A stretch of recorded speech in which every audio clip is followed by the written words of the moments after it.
Is WhatsApp freezing or lagging on your iPhone? In this quick guide, we'll fix it step by step, right on the screen. First fix, force quit WhatsApp. Swipe up from the bottom, pause in the middle, then swipe WhatsApp off the screen to close it.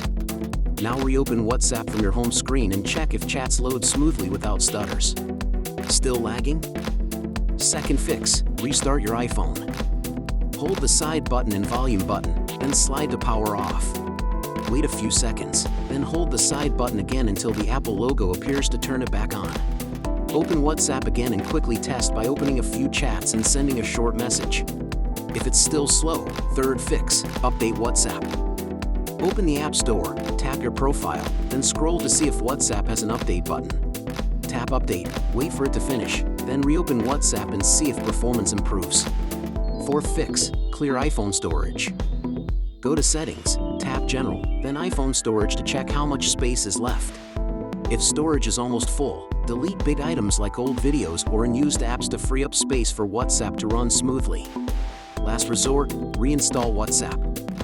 On the home screen, press and hold WhatsApp, tap Remove App, then Delete App. Make sure your chats are backed up first. Reinstall from the App Store, sign back in, and your WhatsApp should feel fast and responsive again on your iPhone.